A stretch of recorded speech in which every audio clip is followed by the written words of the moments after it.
I begin with the name of Allah Almighty, who is the most beneficent and most merciful.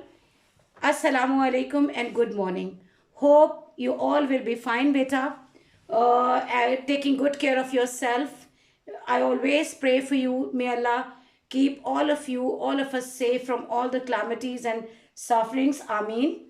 Beta, in previous video, we have done reading, explanation and translation of the chapter The Savior of Mankind.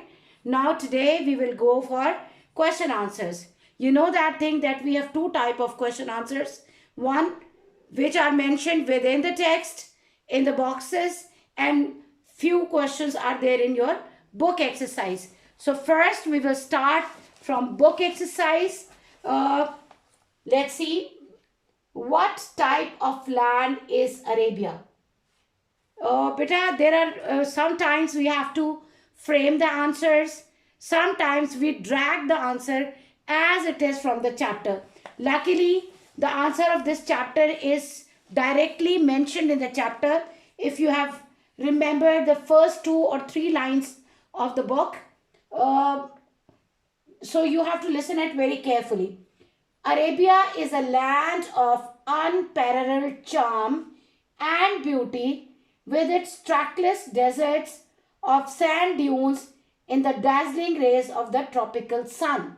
I'm repeating, Arabia is a land of unparalleled charm and beauty, with its trackless deserts of sand dunes in the dazzling rays of the tropical sun. I want to make it explain to you that unparalleled mean there is no desert, no area can stand in front of Arabia. Arabia is beyond any example. Secondly, we have done the trackless desert. You know, Arabia is a desert area. So trackless, where you cannot get any path. There is no passage, proper passage, and sand dunes, mounds of sand, reet ke tile. Okay, dazzling, so bright rays that can make you feel that you cannot see anything. And tropical sun mean in hot weather, in hot sun. That okay. Now, why was the Holy Quran sent in Arabic? Okay, beta, you have read in second and third paragraph, second most probably, in which it is mentioned that Arabic people were very fluent and very, they have poetic competitions, and they write long and short poems. So how we will write the answer of it? We will write it, Arabic language is comprehensive, expressive, and fluent language. Moreover, it is one of the richest language of the world. Full stop. That is the reason the Holy Quran was sent in Arabic. Okay. Now, for which ability were the Arabs famous? Quite understood. Arabs were famous for their remarkable memory and eloquence. And their eloquence and memory found expression in their poetry. Repeating, Arabs were famous for their remarkable memory and eloquence.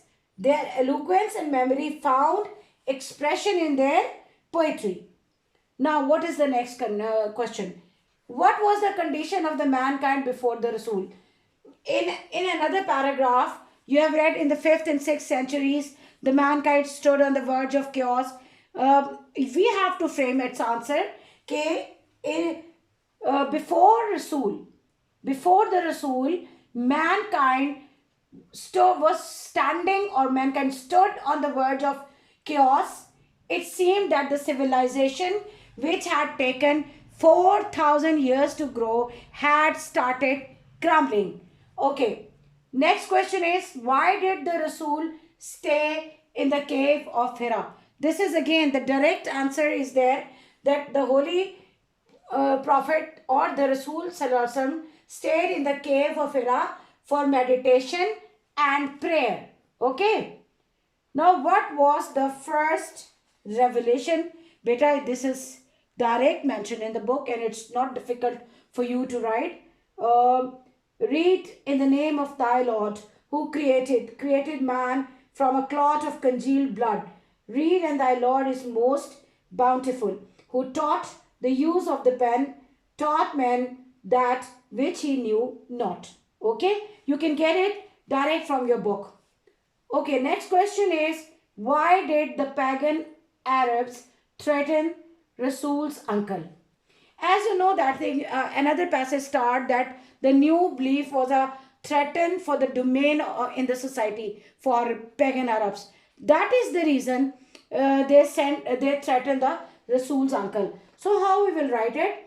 Okay, the pagan Arabs threatened the Rasul's uncle because their dominance was in danger.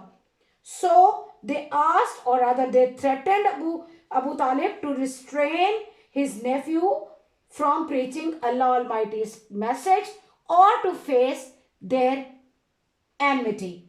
Okay. So what would be next question? Answer. Okay. Why? What did Hazrat Aisha say about the life of the Rasul? When I was reading and explaining the chapter, I told you that Huzur Pak Sallallahu was the embodiment of Quran, the true picture, what Quran advises us. The Holy Prophet has acted on it and proved it for the whole humanity till the last day. So Hazrat Aisha said about the life of the Rasul in these way or in these words. His morals and character are an embodiment of the Holy Quran. I am repeating. Hazrat Aisha said, or she said about the life of the Rasul, you have to write in inverted commas. That or not. If you write that, you will not write inverted commas. It's better if you write within the commas. His morals and character are an embodiment of the Holy Quran. Okay, beta, now we are going to do the questions that are found in the specific certain paragraphs, not in all the paragraphs, but in few paragraphs you will get it. So in paragraph number 1, you will get the question, where is Makkah situated? Okay, beta, you can get the direct answer from the book, but you have to frame it. Okay, how you will write it? Makkah is situated in Saudi Arabia and it is about 50 miles from the Red Sea. Repeating, Makkah is situated in Saudi Arabia and it is about 50 miles from the Red Sea. Alright, what type of competition was held at Ukaz? You have to simply write a poetical competition, shairi. A poetical competition was held at Ukaz, or if you want to make it a bit more explained form, you can write every year. Okay. Otherwise, the demand of the question is simply a poetical competition was held at Ukaz. What was the mission of the Rasul? Okay, I think this is most probably paragraph number 6, if I am not wrong. You can see it I think in the center of the paragraph, that the mission of the Rasul was to destroy the nexus of superstitions, ignorance, and disbelief. You have to put full stop over there and then you will write, he wanted to set up a noble conception of life and to lead mankind to the light of faith. You can find it easily in the book. Na? Okay. Why did the pagan Arabs send a delegation to the Rasul's uncle? Similar answer we have done in book exercise question as well. But we will better change it a bit.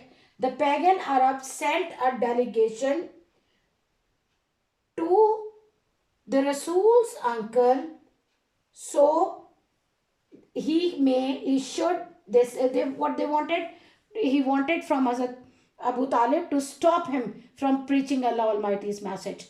Okay, now we will frame the answer. The pagan Arabs wanted to stop the Rasul from preaching Allah's message or preaching Islam. If you will write Allah's message, then you will not write preaching Islam. So after that you will write, for this purpose they sent a delegation to Rasul's uncle to ask him to restrain his nephew from preaching Allah Almighty's message. I am repeating, the pagan Arab sent a delegation to Rasul's uncle to stop him from preaching Allah Almighty's message. Otherwise, obviously, they have to face the enmity of pagan Arabs. If you want to write in the simple way to stop preaching Allah Almighty's message, that's more than enough. The pagan Arabs sent a delegation to the Rasul's uncle to stop his nephew from preaching Allah Almighty's message. That's it. Okay, beta, in next video, we will start our next chapter. The criteria, the methodology will be the same. We will go for reading, the meaning of difficult words, and the translation. Till then, beta, take good care of yourself. Whatever you have learned from this video, try to keep it in your mind, because beta, exams are coming nearer and nearer. So you have to be very careful about your studies. You should not compromise at any cost. Okay? Because students are the backbone of our country, and the backbone should be very strong. I wish you all the very best. Take good care of yourself. Stay home, stay safe. Ameen. Allah Hafiz.